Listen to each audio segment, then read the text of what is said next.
هلبسفان روشنبیر خباتکار هر کسی خزمت خاک و گل و دوزا خو کربه هر چند سال و دم لسر کوجبار کرنا وان درواس به او هر دم دناف گل خود دجین ناوی وان دهش و رامان گل وان ده هاتیا کلاندن مینا ناوی جگر خوین کوکاری بو بهست و هلبستن خو ببا خودان جماوره کی برفره شیخ موس حسن علی جگر خوین جرگی هلبستا کردی یکو هلبستا کردی به تیپین گشت و مارکرن و ناوی خواه لسر دیروکا هلبستا کردی نویساند.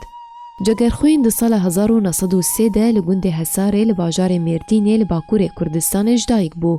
لگل مالبات خواه جبر ستمکاری ده سالاتا ترکیه ده سال 1914 ده رویان و بری خودان باجار عموده لروشاوای کردستانه و لور زانستیا اولی خوند و بمل جگرخوین هاتا ناس کرن. ده سال 1946 ده لباجار قامشلو بجیبو و تبلیکار سیاسی بو و ده سال 1954 ده بو بربجیر پارتیا شیوعی لپرلمانی لسوریه بشره تبلی پارتیا دموکراتا کردستان سوریه بو. جبر خباتاوی ده بر مافی گلی کرد و دوزا کردی ده سال 1946 ده لشاما پایتخت سوریه هات زندان کرن. هروها ده سال 1969 ده هلبسوان کرد جگرخوین جبو باجار سویده هات سرگون کرن. پشتره بر خدا باشور کردستان و لور بجداری ده سرکردایتی شورش دکر لگل ملا مصطفی برزانی. ده سال 1961 ده جگرخوین و شکینو جزمان کردی را لزانینگاه بغدای را چکر و ده همان دمه ده بش کردی لرادیو کی لبغدای کار دکر. ده سال 1973 ده هلبسوان کرد جگرخوین بر خدا ولات لبنانه و لور ناودنگ نویسین و هلبستین وی بلاف بون و دیوان خوایا نافدار یا بناوه کیم از چاپ کر.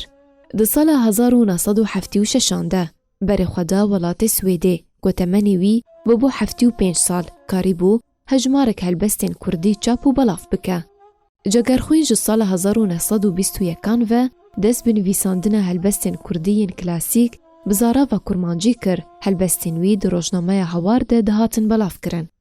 بهتری هلبستین وی دوار شورش و کلتور و نشتیمان پروری و حس کرنا ولات و اوینداری دبو. هر وها ریزک مزن جنیر دگرد جبر همین جگرخوین ین چاپ کری الفبای فرهنگا کردی پرتوکک لسر فلکلور و کلتور کردی هیا سرباری هشت پرتوکن هلبستان کو دیوانا یکم و دویم لشامی هاتن چاپ کرن و دیوان کیم از لبیروت هاتا چاپ کرن. هر وها هجمارک جبر همین جگرخوین ین هلبستی لستوکهولمی هاتن چاپ کرن.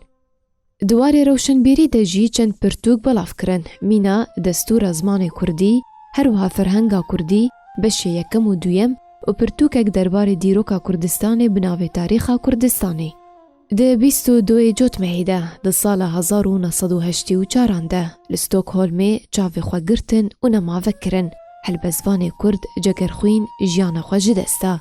جنازه اوی جبو باجار قامشلو هاته و گوستن کل مال خواه بخاکی هاته سپارتن و تانها سالانه لسر گوراوی بیرانی ناوی دی 22 جوت مهیده تیوه جاندن.